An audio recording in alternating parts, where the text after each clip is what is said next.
નમસ્તે વિદ્યાર્થી મિત્રો, જો તમે આજનો વિડિયો જોઈ લીધો એનો મતલબ તમારા 10 માર્ક્સ પાક્કા થઈ જશે।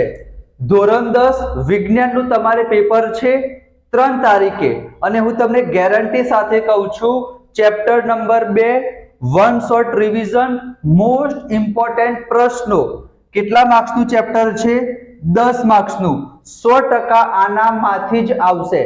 40-50 પ્રશ્નો નહીં આપું, 10 થી 15 પ્રશ્નો આપીશ। તમારે આટલા જ પ્રશ્નો કરવાના છે, તમારા પેપરમાં આ જ પૂછાશે। તો વિડિયોને અંત સુધી જોજો।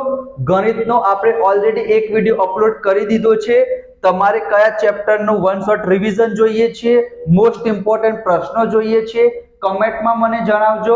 અને તમારા સપોર્ટની મને જરૂર છે, તો સબસ્ક્રાઇબ ના કર્યું હોય વિદ્યાર્થી મિત્રો, તમારી ચેનલ છે, નમ્ર વિનંતી કરું છું હમણાં સબસ્ક્રાઇબ કરી દેજો। સૌથી પહેલા ચેપ્ટરનું નામ શું છે? એસિડ, બેઝ અને ક્ષાર। વિભાગ ડી અને વિભાગ એ માં પૂછાશે।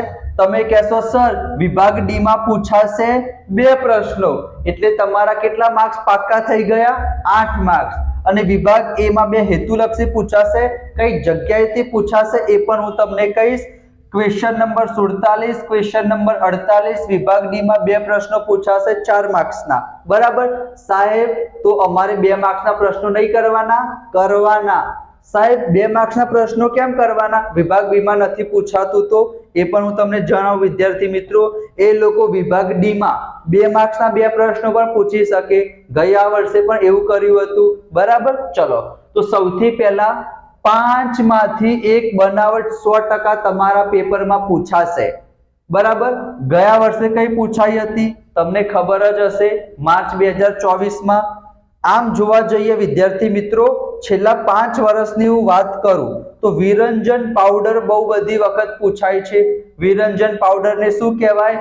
બ્લીચિંગ પાવડર કહેવાય, કેલ્શિયમ ઓક્સીક્લોરાઇડ કહેવાય, એ બધું તમને ખબર હશે। સોડિયમ હાઇડ્રોક્સાઇડ, NaOH, ક્લોર આલ્કલી પદ્ધતિ।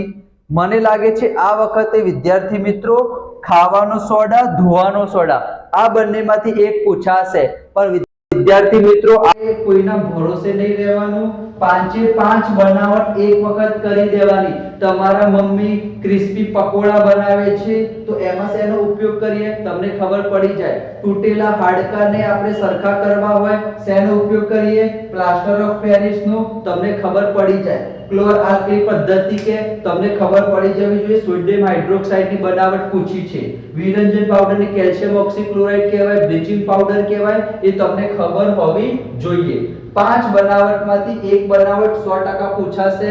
એની બનાવટ કરી દેવાની, ઉપયોગો કરી દેવાના, 2 માર્ક્સમાં પણ પૂછાઈ જાય।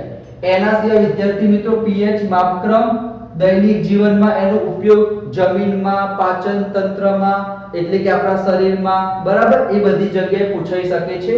અને એક આ પ્રયોગ તમને ખબર જ હશે, દાણાદાર ઝીંક વાળો, બરાબર, Zn+H2SO4 એટલે કે સલ્ફ્યુરિક એસિડ વાળો, તો આપણને હાઇડ્રોજન વાયુ ઉદ્ભવશે। બરાબર, એ પ્રયોગ પણ ઇમ્પોર્ટન્ટ છે। આ બધા પ્રશ્નો વિદ્યાર્થી મિત્રો જે 2 પ્રશ્ન મેં કીધા ને વિભાગ ડી માં, એનામાં પૂછાઈ શકે છે। આ મોસ્ટ ઇમ્પોર્ટન્ટ પ્રશ્ન છે, આટલા તમારે સરસ મજાના કરી દેવાના। બરાબર, pH માપક્રમ નહીં પૂછાય કારણ કે ગયા વર્ષે પૂછાઈ ગયું છે, એના માટે તો 5 માંથી 1 બનાવટ પૂછાશે। આનામાંથી નહીં પૂછાય પણ એક વખત તમે કરી લેજો અને તમે સ્ક્રીનશોટ લઈ લો વિદ્યાર્થી મિત્રો। બરાબર, સ્ક્રીનશોટ લેવાનું ભૂલતા નહીં। એક આનો સ્ક્રીનશોટ લઈ લો, આનો આમ તો લેવાની જરૂર નથી પણ લેવો હોય વિદ્યાર્થી મિત્રો તો આનો સ્ક્રીનશોટ લઈ લો। બરાબર, આનો તમે સ્ક્રીનશોટ લઈ લીધો।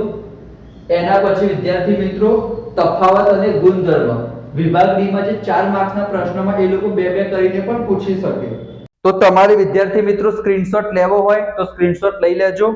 બરાબર, આ છે તમારા એસિડ, બેઝ અને ક્ષાર ચેપ્ટરમાંથી કઈ જગ્યાએથી કેટલું પૂછાશે। આ 5 માંથી 1 બનાવટ તમારી પરીક્ષામાં 100% પૂછાશે। બરાબર, એના સિવાય વિદ્યાર્થી મિત્રો વિભાગ ડી માં એ લોકો 2 રીતના પણ પૂછી શકે। એસિડ અને બેઝનો તફાવત, એસિડ અને બેઝના ગુણધર્મો।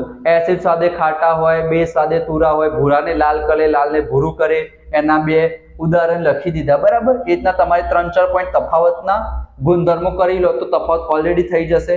જ્ઞાનેન્દ્રિય સૂચક અને એના ઉદાહરણ વેનીલા છે, બરાબર, ઓનિયન છે, એ પ્રમાણે એના જ્ઞાનેન્દ્રિય સૂચક કોને કહેવાય, એની વ્યાખ્યા અને ઉદાહરણ પૂછાઈ જાય.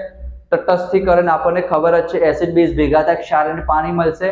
વ્યાખ્યા લખી દીધી, એકાદ સમીકરણ લખી દીધું અને આનો તમે સ્ક્રીનશોટ લઈ લેજો. આનામાંથી પણ તમારા બોર્ડના પેપરમાં પૂછવાના સૌથી વધારે ચાન્સીસ છે. મોસ્ટ ઇમ્પોર્ટન્ટ જે તમારા ટેક્સ્ટ બુકમાં છે, એના સિવાય ઇનટેક્સ્ટમાં અને સ્વાધ્યાયમાં, બરાબર. સ્વાધ્યાયમાંથી વિદ્યાર્થી મિત્રો હેતુલક્ષી તમારી પરીક્ષામાં પૂછાઈ શકે છે. હેતુલક્ષી માટે સ્વાધ્યાયના એમસીક્યુ તમે સરસ રીતના કરી દેજો. એના સિવાય ખાટા પદાર્થોને તાંબાના વાસણમાં ના રાખવા જોઈએ. કેમ ખબર છે? ખાટા પદાર્થમાં શું હોય? એસિડ હોય. એસિડ એ તાંબુ એટલે શું કહેવાય વિદ્યાર્થી મિત્રો? કોપર કહેવાય. શું કહેવાય? તાંબુ એટલે કોપર કહેવાય. તો એ એસિડ હશે એ કોપર સાથે પ્રક્રિયા કરશે અને ઝેરી પદાર્થ બનાવશે, ખાવામાં મિશ્ર થઈ જશે, આપણા શરીરમાં જશે, ઝેરનું કામ કરશે. તો ખાટો પદાર્થ જેમ કે દહીં હશે એ બધાને આપણે તાંબાના વાસણમાં ના રાખવા જોઈએ. પ્રબર એસિડ કોને કહેવાય? પ્રબર બેઝ કોને કહેવાય? H+ આયનની સાંદ્રતા વધારે હોય પ્રબર એસિડ અને બેઝમાં OH- આયનની સાંદ્રતા વધારે હોય. એના પછી પેજ નંબર 28 ઉપર વિદ્યાર્થી મિત્રો ટેબલ આપેલું છે. ટમેટામાં ઓક્ઝેલિક એસિડ હોય, દહીંમાં લેક્ટિક એસિડ હોય, સાઇટ્રિક એસિડ ક્યાં હોય, કેરીના ડંખમાં મિથેનોઇક એસિડ હોય. તો જ્યાં પણ એસિડ છે વિદ્યાર્થી મિત્રો એ તમારા હેતુલક્ષીમાં પૂછાઈ જાય. એના પછી એક આ દૂધવાળો પ્રશ્ન છે કે એક દૂધવાળો તાજા દૂધમાં બેકિંગ સોડા શા માટે ઉમેરે છે? રાસાયણિક સમીકરણોને સંતુલિત કરવાનું પણ તમારી પરીક્ષામાં પૂછાઈ જાય, બરાબર. આ તમારા સ્વાધ્યાયમાં જ આપેલું છે વિદ્યાર્થી મિત્રો. અને નિસ્યંદિત પાણી, બરાબર, એટલે કે એકદમ ચોખ્ખું પાણી હશે વિદ્યુતનું વહન ના કરે, પણ જ્યારે દરિયાનું પાણી હશે એ વિદ્યુતનું વહન કરશે, કારણ કે એમાં શું હશે? આયનો રહેલા હશે.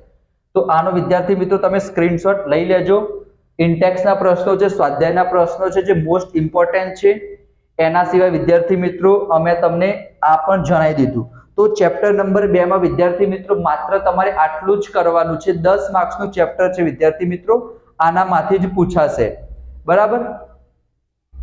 એના સિવાય વિદ્યાર્થી મિત્રો ત્રીજું ચેપ્ટર 10 માર્ક્સનું છે. પાંચમું ચેપ્ટર જૈવિક ક્રિયાઓ 14 માર્ક્સનું છે. સજીવો કેવી રીતે પ્રજનન કરે છે 10 માર્ક્સનું છે. વિદ્યુત 10 માર્ક્સનું છે. આપણું પર્યાવરણ 10 માર્ક્સનું છે. 6 ચેપ્ટર 64 માર્ક્સ તમારા પાક્કા થઈ જશે. દરેક ચેપ્ટરના વન શોટ રિવિઝન આવશે આ રીતના જ. અને એક્ઝામ વખતે હું તમને સમજાવીશ પણ ખરી. ગણિતના પણ મોસ્ટ ઇમ્પોર્ટન્ટ પ્રશ્ન દાખલા હું તમારી સાથે શેર કરીશ. તમારી ચેનલ છે, તમારા સપોર્ટની મને જરૂર છે. વિડીયોને લાઈક કરજો, ચેનલને સબસ્ક્રાઇબ કરજો, દોસ્તો સાથે શેર કરજો. જે કંઈ પણ ના આવડતું કમેન્ટમાં મને જણાવો. તો મળીશું આપણે નેક્સ્ટ વિડીયોમાં. ત્યાં સુધી જય Shri Krishna, Radhe Krishna. Thank you, thank you, thank you, thank you, thank you so much.